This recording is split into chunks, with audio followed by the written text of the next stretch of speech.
The city of Westbridge never slept. Its streets glowed with the lights of expensive stores, luxury hotels, and towering skyscrapers where the rich celebrated their success while the poor disappeared into the shadows.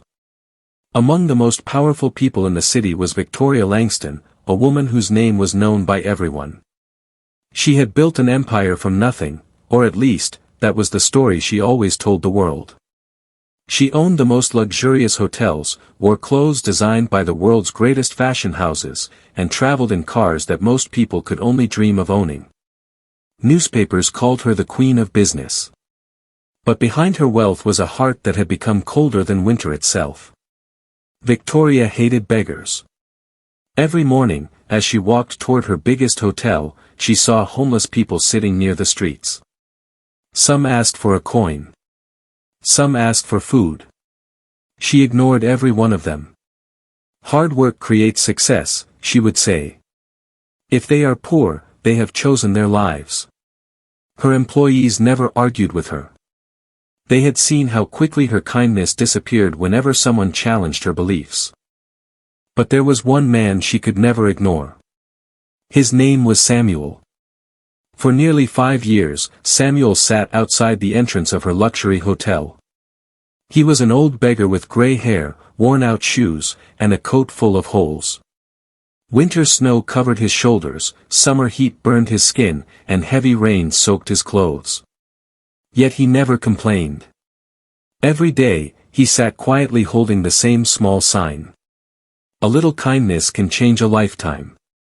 Many people walked past him. Some offered him money.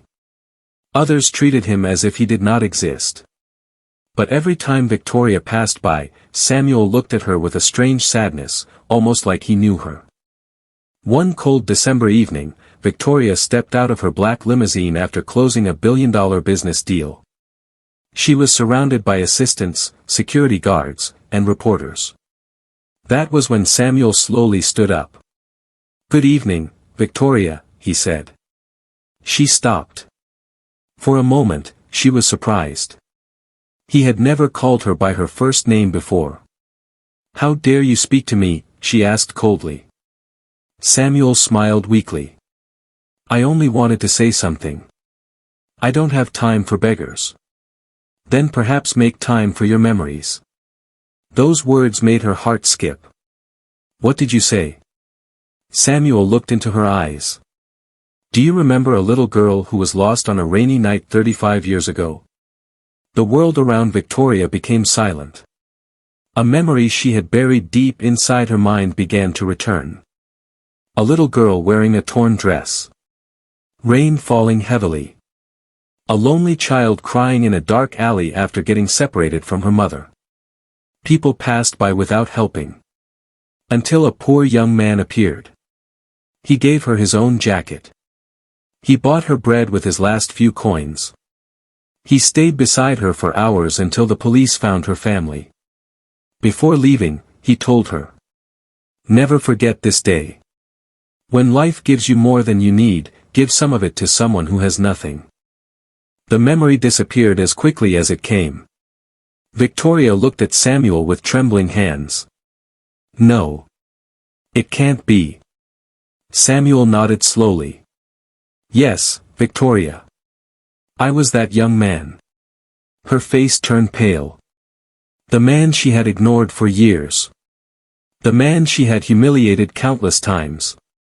Was the same person who had once saved her life. Tears filled her eyes. "Why didn't you tell me before?" she whispered. Samuel looked toward the sky. "Because I didn't help you so that you would owe me anything." "Then why stay here? Why watch me treat you this way?" A painful smile appeared on his face. "Because I wanted to know whether the little girl I saved still existed inside the powerful woman you became." Those words broke something inside her. For the first time in decades, Victoria cried. She fell to her knees in front of the beggar everyone ignored. "I'm so sorry," she said. "I became the kind of person who would have walked past the little girl I once was." Samuel placed his shaking hand on her head. "Real wealth is not measured by what you own, Victoria. It is measured by how many hearts you touch. Victoria immediately ordered her driver to take Samuel to the best hospital in the city. She promised him a warm home, a comfortable life, and everything he had ever needed. But fate had a different plan.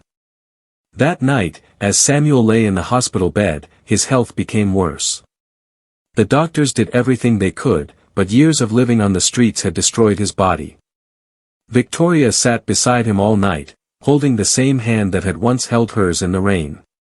"Please don't leave," she cried. "I have so much to make up for." Samuel smiled softly. "You already have." "No, I haven't." "Yes, you have. Because the tears in your eyes prove that your heart has awakened."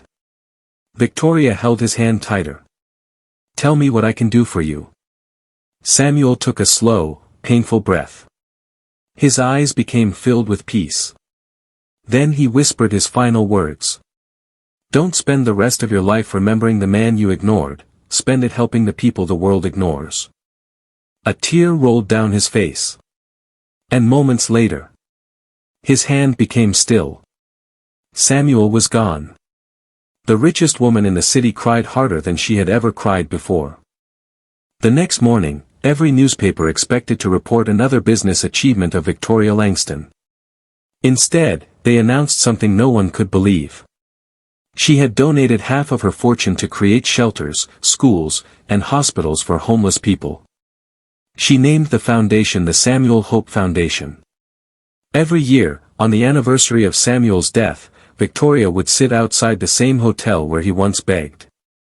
Not as a billionaire. Not as a famous businesswoman. But as a human being who had finally learned the meaning of kindness. She would give food to the poor and tell everyone who asked about the old man who changed her life. And every time she finished the story, she repeated his final words. "Don't ignore the people the world ignores, because one act of kindness can become a memory that saves someone forever."